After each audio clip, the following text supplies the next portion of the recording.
Malakas ang Lord ko na sabihin sa inyo kasi alam ko po na mali at hindi po natin ito alam. Alam niyo kung bakit? Yung unang picture po kasi, kung hindi niyo alam, siya po si John Jim Caviezel, isang aktor sa pelikulang The Passion. Napapanood, nakikita niyo po lahat? Yung unang picture na sinasabi ng mga bata na Jesus Christ, hindi po, siya po yung picture ng artista na ang pangalan Jim Caviezel sa pelikulang The Passion. Nakikita niyo po ito sa kaliwa? Yan po yung movie niya. At yan po nila yan kinuha ng picture na yan. Ano ito? Sumunod. Yung pangalawang picture, siya naman po si Robert.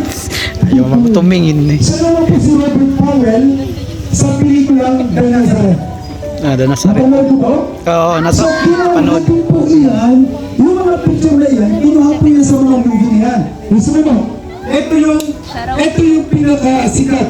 Kahit sa ang bahay mo tignan, naandun siya. Siya po si Walter Mbami. At sabi po ni Walter Mbami, I am not Jesus. Stop praying me in front of my picture. Jesus will never be photographed. So, yung pangatlo po, ito yung pinaka-common na picture na makikita natin sa ating mga bahay.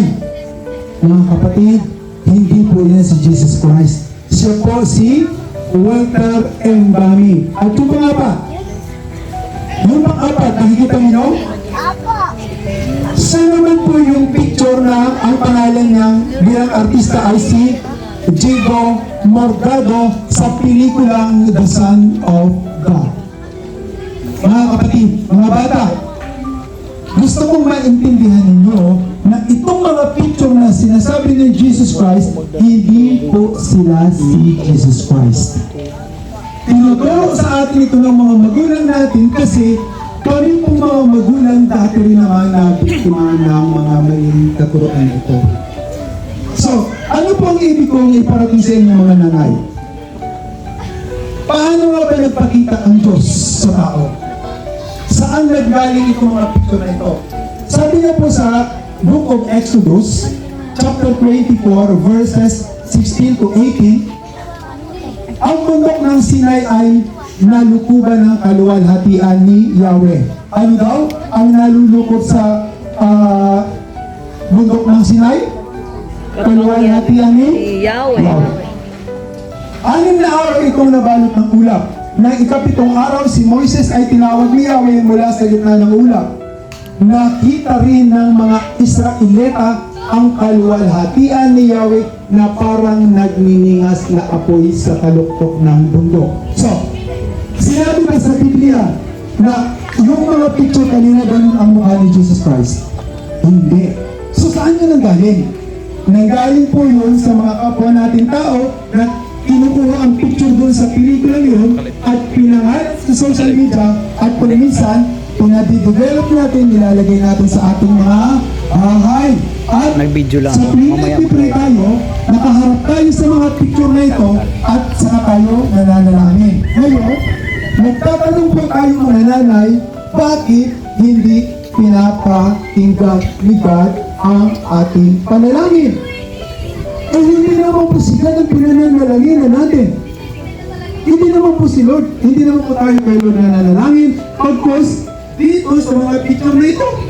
So paano po tayo sasagutin ni Lord sa ating mga panalangin? Na nakakasunod po ba tayo? Okay, isa pa. Sabi niya po dito sa Exodus 33:15 to 20, sabi niya sa verse 19, makikita mong lahat ang aking kaluwalhatian at bibigkasin ko sa iyo ang aking pangalan, Yahweh.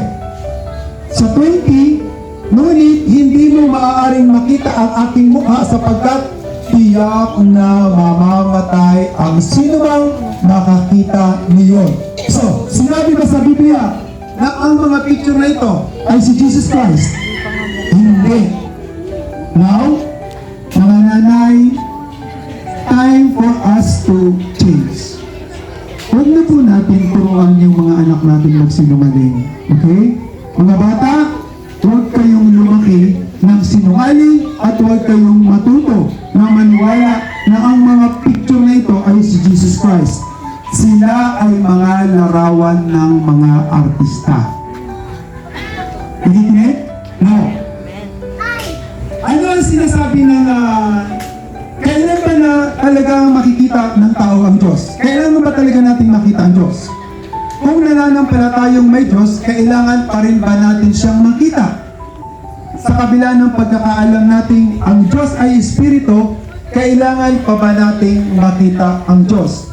Meron bang Espiritong nakikita? If yes, kung Espiritu nga ito, sigurado ba tayong siya ay Diyos? O yung Espiritu na nakikita natin ay isang multo?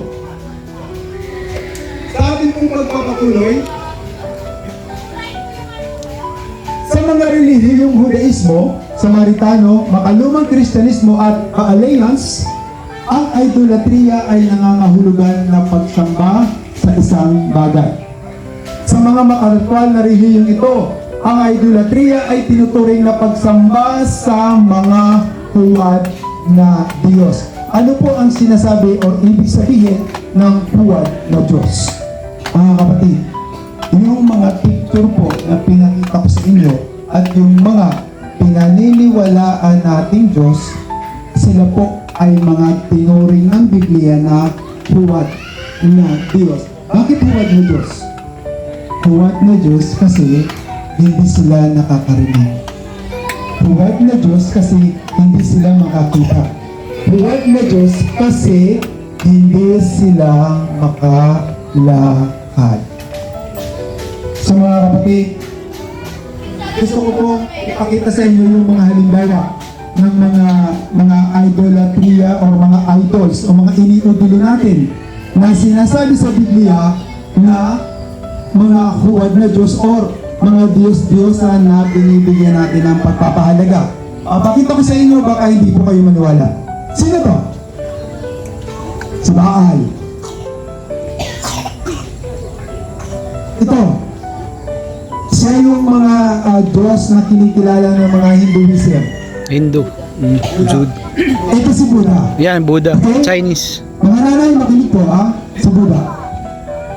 Ito, mga nanay, yung mga nasa, hello, ano to nakikita ninyo? Credit card. Credit card.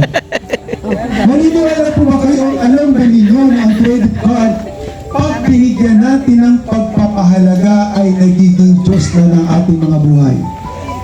Kasi po, wala na kayong ibang iintindihin kundi ang mangutang ng mangutang hanggang sa kanyang babaong credit card. Amen? Pero pa, ito. Pera. Ang pera, mga kapatid, ay minsan pang Mananay, pera. itinuring ng Biblia na ugat ng kasamaan. Kaya po, huwag itong bigyan ng pagpapahalaga. Ito. Sino to? Mga naman ito. Pakibasa. Malakas. Online shopping, Shopee. Shopee, Lazada, Ayan. TikTok. Mga kapatid, sino sa inyo nagbibigay ng pagpapahalaga o tumatangkilik sa online shopping kahit hindi naman kailangan?